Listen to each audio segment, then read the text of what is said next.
You were just telling us about the Joel Grey production number. The Joel Grey production number on the Oscars. Stop a second. What do you mean? I thought I did. Right, and then, that's what I'm leading you, and you were going to go back to the other. You wanted to go back. I thought I had enough about that Oscars. No. No, I thought you wanted to go back to the first Oscars you were saying. Oh no! It was after that. I'm sorry. So there's one more thing I can say about the Oscars. Where did I finish? What did I talk about? Oh no, I'll pick it up. Right. I'll pick it up. You ready? Yeah. Also, on the first Oscars, we did something that we brought back a legend. He hasn't been back in this country in years and years and years. Charlie Chaplin, and they said we had to have a grand entrance for him, and he had a hard time walking. So I got Jack Lemmon back and said, Jack, you better stand behind him, help him, because he wants to be able to make it out there. I said, well, I gotta make him an entrance. I said, an idea, we want to run a film before him. I said, stand him right behind the screen, right after. When the picture is finished, I said, what we're gonna do is I'm gonna raise the screen. The screen went up, and there he was. All the lights went down to him. Major moment. That has never been done before. That was the first. Has been done since. And so at that point, we had to get him to the podium, and that's where because he was blinded, and he was really up in age. And we took him from down to there. That was a genuine standing ovation that lasted for a long time. And that was a major landmark that happened on that first Oscars. Not only the big production numbers, Hayes into the pits, all the dancers and everything else, and we capped it with Charlie Chaplin. You couldn't have asked for a bigger finale. And after that show was on NBC, got an interesting call after that show from the head of specials at NBC, John Hamlin. Called me and said, would you like to be interested, same thing again, to doing the very first satellite show in Elva Television? I said, you know my answer. I said, well, I can't say you have our okay. We would like to have you do it. You produce and direct it. And I said, fine. But you need to have the stars okay. I said, okay. Who is it? Wouldn't tell me. She said, you got to go look. He's performing in Santa Monica on stage. Oh, really? Okay, you got to go see him. I said, okay, my wife and I said, okay, we'll go see him. We went there, and who came out on stage? Elvis Presley. I said, oh boy, here he is, one enormous star. He just stood there.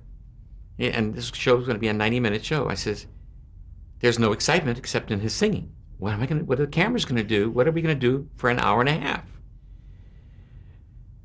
I went back to NBC and told them that. And I says, I don't know what to do with him for an hour and a half. What are we going to do? He doesn't do anything. He stands in front of a big rag. And he says, well, you can do anything you want. You have our blessings. Anything you want to do. But Vegas, he used to work in Vegas too. I says, okay, but he said, well, let me tell you something. John was telling me, you've got to go and talk to the Colonel Parker in Vegas, get his okay and get Elvis's okay before you can do the show. I says, okay, well, what am I going to tell him? It's up to you. I said, well, okay. So I called an art director friend of mine, Ray Clausen. I says, Ray, here's what I have in mind. He doesn't do anything. I told him all the same things I'm just telling you. And he says, oh, okay. And I said, and I remember that what made Glenn Campbell and everybody else comfortable is to get the people close to the performer when they're working. And I said, I remembered that. And I said, but what I would like to do is that he is so high and so away there's no relationship between he and the audience. And there is a love affair, and we got to capture that. And I said, Ray, I want the stage down. I don't want it that high. It can be up 7 feet, but that's it. And because maybe even 6.5, but 6 to 7 foot high. And I want a ramp. I want a runway to get him out into the audience. But I want it wide. I want it maybe 8 foot wide. And I want lights on the runway.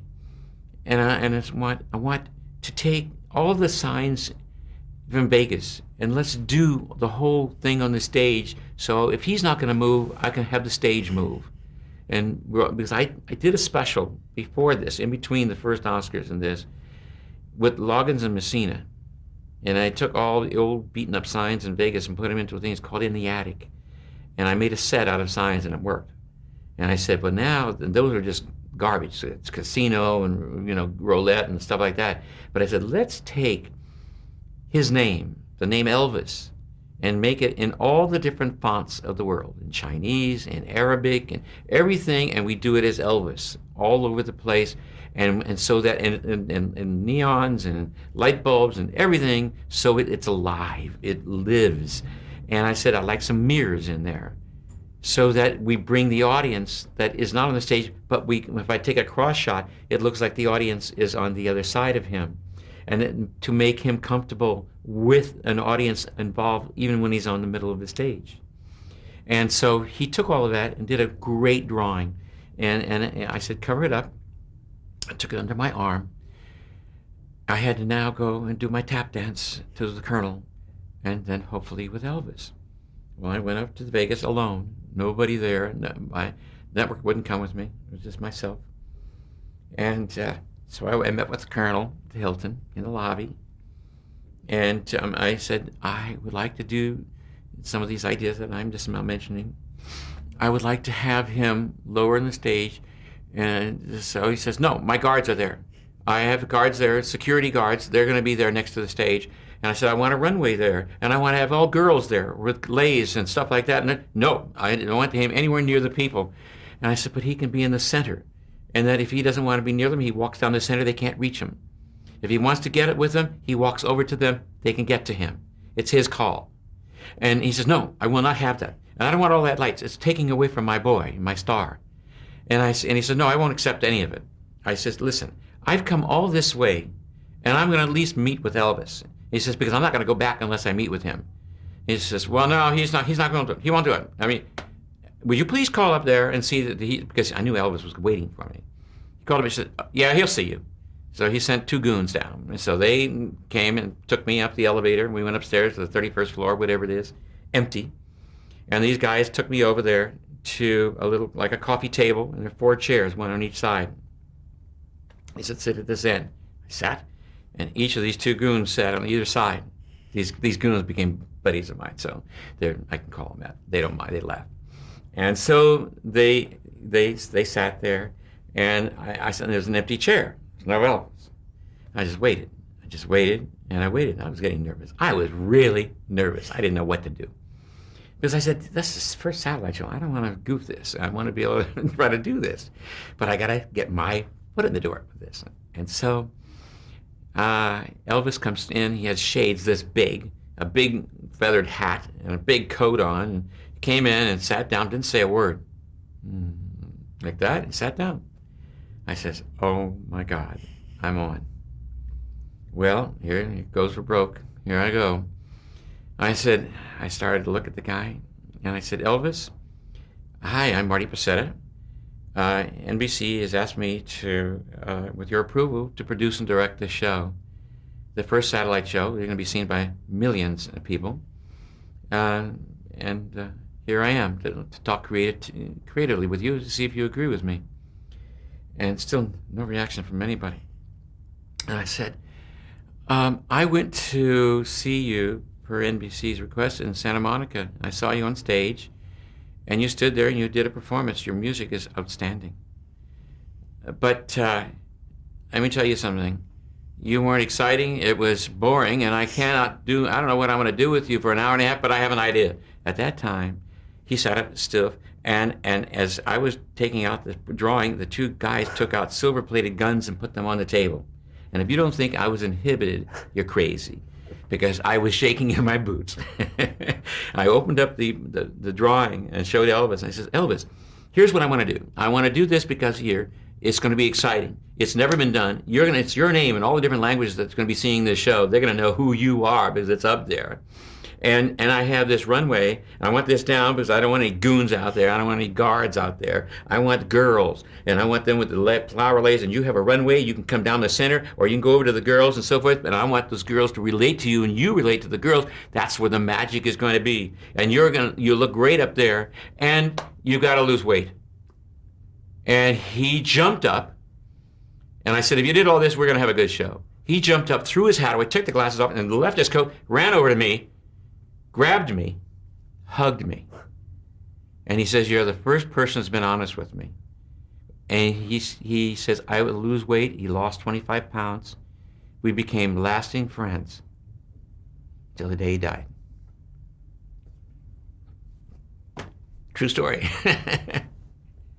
And just to follow up, did his creativity or input continue up until the shooting of the special? Or Elvis, and I told Elvis about the Colonel saying no, and he says, don't worry about it.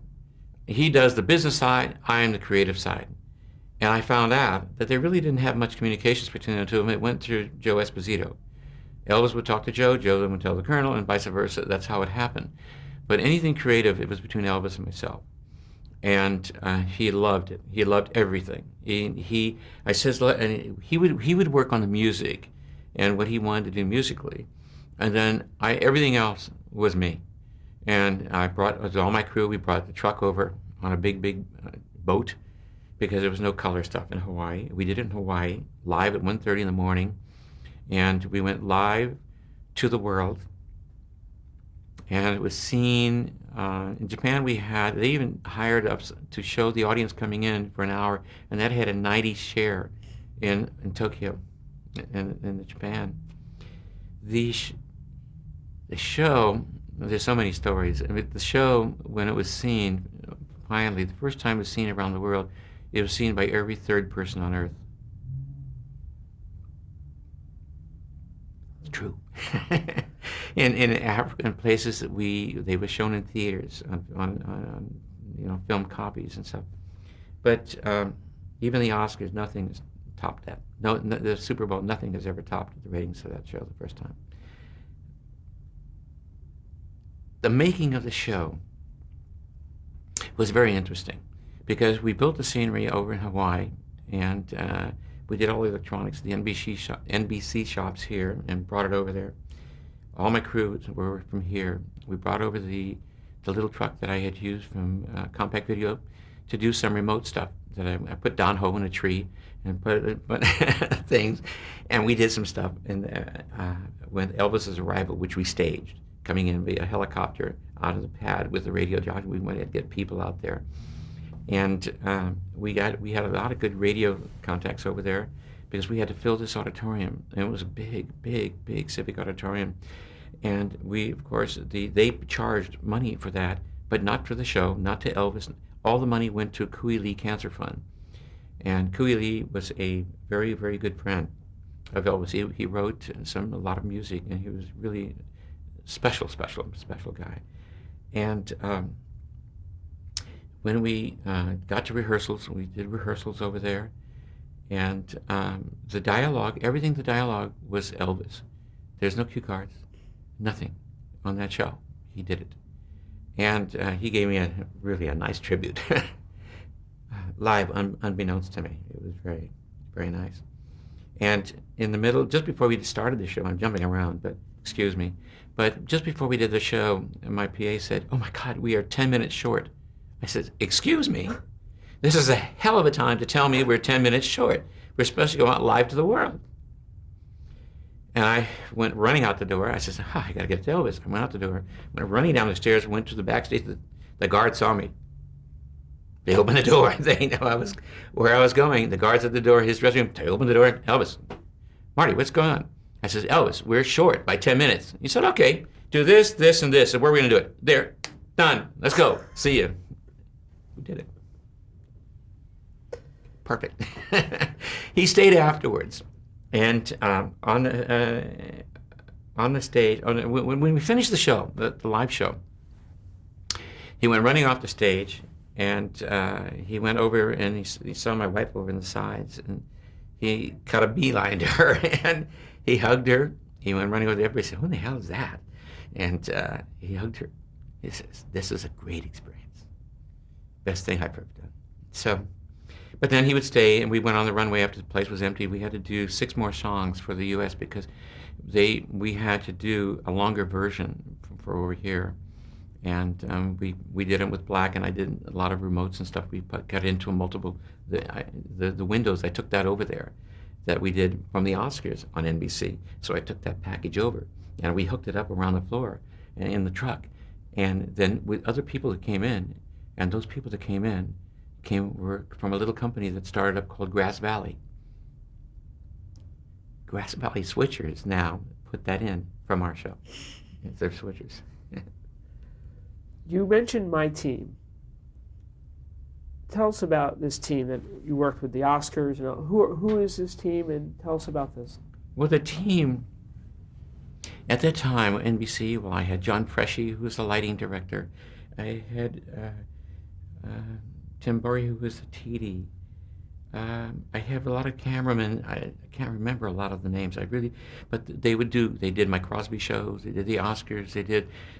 Because we knew each other, and and then if we needed more, I'd bring another 2 or people in. Now it's mostly freelance, and I started to, when it was not the networks doing the big shows, you start to learn your freelance crews, and they're still out there doing that. And I know the right ones to call because we think alike, and we can understand that you don't have to start teaching people what a zoom is, with a pan, a tilt left, and focus right and focus in. And these are terminologies that you and your crew is simpatico, and it's an extension of you, and that helps you and you help them because you think alike. Now, you mentioned you got the Oscars because NBC called. How far in advance is the director hired to do the Academy Awards before we know the show? I think it's about, the Oscars now are in February. It's probably November. But it's usually 2 months work or 3 months max, because the major work is done by the Academy producer, because it's his responsibility booking it with Ned Herman. But the network doesn't get too involved. The television director is hired by the network, not the Academy, and because they're responsible for the video that goes out, and the Academy is responsible for the Academy image, which is a product that occurs on stage, and it's a collaboration between the Academy producer, the director, and so forth, and the art director for the look of the show. And all of that, because they'll also become people. Bobby Dickinson I brought in, does the lighting now, and he's been doing it for years and years and years. And the same with Ed Green on sound, and it's a lot of the people become part of the team, their team. And it's the same. The directors. Lou Horowitz used to be one of my directors years and years ago. He's a brilliant director. Jeff Margalis, who was directing me before, he used to be a cue card boy for me. And that goes way back in the Smothers Brothers days. So that we're all sort of, the circle comes around, and they are superb directors. And it's that's how you build your team, how the team works together. And they're freelance teams now. And the freelance teams can go from one network to another network, to an HBO, to Showtime, or to whomever. And it's the same technique, but not just for a network. Now, the one thing that did change is the producer every year. They would be Howard Koch, Sam Goldwyn, Jack Haley. Tell us about working with different producers and what they brought and the clip. Well, the Academy is the one that told us who the producer was. And my guy, there was Jack Haley. There was quite a few different producers that came in. And all the Academy producers were gratis up until Gil. And that's when they started getting paid, because they couldn't get any more producers to do it for free at the Academy. And it was a lot of responsibility and a lot of work. And Gil was a great choice. He's just a very creative man, and gets the best from everybody. There wasn't a lot of people in the movie business knew how to do a live television show.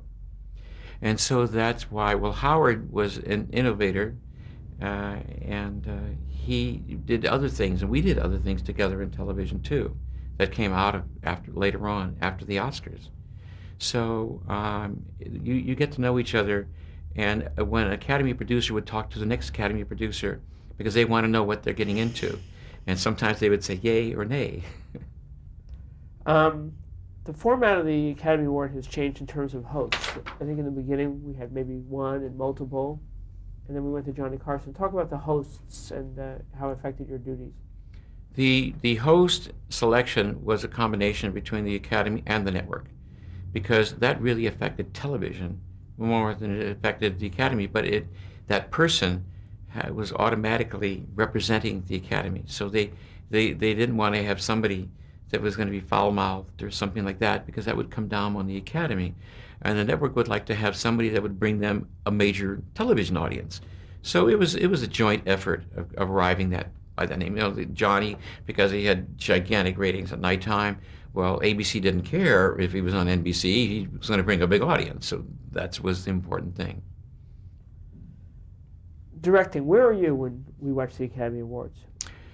Well, like the Dorothy Chandler, we have about 6 or 8 remote trucks outside. I was in a remote truck with 60 monitors in front of me, because we'd have somewhere about max we'd had 20 cameras, or then we'd have 12 or 14 tape machines, depending upon how many remotes we'd have coming in, and presets and stuff like that. And it's gotten even bigger. Because in those days when I did it, because I haven't done it for 18 years, and so I did it for 17 years, and every shot was live, because if we did an opening number of 200 or 300 shots, those are cut live. Well, computers are wonderful now, because you can preset it with a music track and a click marker and the thing, and it'll cut. The numbers we cut right on the beat and so forth. If I'm off on a half cut on a snap or something, you saw it. Or if you saw the wrong cut on the streaker, well, guess what? You'd see it. And I saw him streaking across all the monitors. Well, where did I go? The only safe monitor I go to is something he's already crossed. And so, but then I knew that the audience wanted to see something, so I had to take a long shot in there. So you're always thinking, but then you're thinking that the religious people in South America, they don't want to see a naked guy going across, even if it was the thing that year. So the director, it's a one-take thing. There are no second takes on the Oscars or any show that it's a live show. When you do some of these other awards, some of the other award shows are edited, and not the Oscars. Now, there's no one whispering in your ear. It's all you making that. Correct. Nobody whispering in your ear. There's the Academy can certainly tell you, they have the final say. There's no question about it, and the network compliances. But you can't. It goes too fast. You cannot start having a discussion about something. You're pre-discussed ahead of time. You're given the roadmap of where we should go and how far. And the Academy producer should tap you on the shoulder if you want the music to start or something like that, because you can make that call, but you don't want it to haunt you, the network, or anybody. So that it's going to come back to rest with them. So they should make that call. Now, talk about other locations for the Academy Awards. Was it always at the Dorothy while you were there, or did you move? No, I did it always at the I did 16 years there in the last year, the first year at the Shrine. And that was a nightmare. But we always we did a Diana Ross live in Amsterdam one time at 3 or 4 in the morning. We had cameras all over Amsterdam. She was in a carriage. We were going through one of the production numbers. From there, we did try to do a lot of different unusual kinds of things. To make that was the real trick, to make the award more interesting from year to year, so that it became global, satellite hookups. And how difficult? I mean, was every year more difficult than the previous? Would you say more challenging? Well, we always tried something different. We never wanted to be copy ourselves in a sense. The only thing that we copied ourselves was putting the 5 live shot on for the horse race for the individual categories. We would try to run clips on people, even on documentaries, as they were coming from the audience, and move their live shot so you could see what their work was before they got up there, because half the time the people would never have seen the work. And you can say, oh, that's really interesting. And so it gives more meaning when that person would hit the stage. We started that. I started another thing after my first year, because I saw a lot of empty seats out there. Because where are all these? Where where the heck these people go? And I finally figured it out. Hey, they were going up to the press room. And I fixed that the next year. I got stand-ins, 200 stand-ins in the hallway. They all had to dress in tuxedos and so forth, and they would go and sit in. And the winners would go up, and we pre-told the audience, says, don't worry, if somebody's going to come in and sit in your husband's seat, don't worry. When he comes back, they will leave. So then it looked like the audience was still full. But we have depending upon how long that star stayed in the room upstairs with the press, that we had extras in that audience, and so it filled it up, and so it looked good. Otherwise, it looked like everybody was leaving the show. You mentioned the streaker. Mm-hmm. Talk about that. Obviously. Well, the streaker came at a time in the U.S. Everybody was streaking everybody. It was all over the place. It was sort of the thing to do, I guess. And it happened to anybody, and everybody was saying, oh, nobody's going to streak the Academy and the Oscars and so forth. Well, we never thought it was going to happen. Because everybody said, well, they accused us that we planned this. It was never planned, at least not to my knowledge. I never knew about it at all. But the streaker, we found out eventually that the streaker came in with a press pass. And he had gotten his hands on a press pass and got backstage. And the Academy had just bought a big cyclorama that year. And he came in with like a razor blade box cutter. He dumped his jumpsuit behind the cyc and sliced it right down and came out of there, and it was right in line behind where David Niven was. Now, David Niven, we kidded about it between us in the afternoon. And he says, is there going to be a streak? I said, not to my knowledge, David. No, there is not. And he says, well, I'm going to think about it. If it does, and somehow, I says, don't worry. It's not going to happen, David. And so we did it. And when the guy went running across the stage, David Niven says, and he didn't have any shortcomings. Well, that was his line. And I also said to everybody in the booth, I said, let me tell you something, he also wasn't Jewish. And so that's a true story.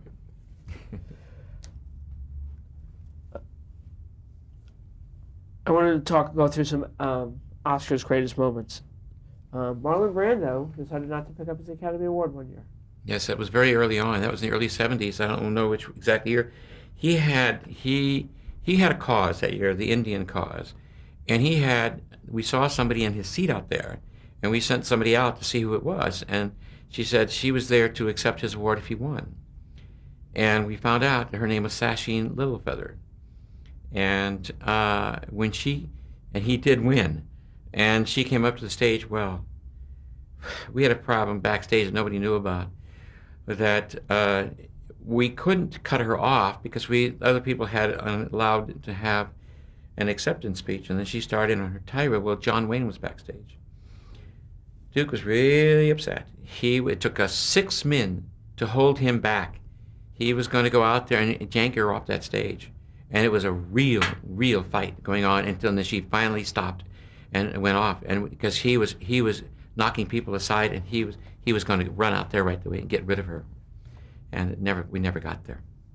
But that was very interesting. John Wayne and the Indians. We'll hold that thought. Yes.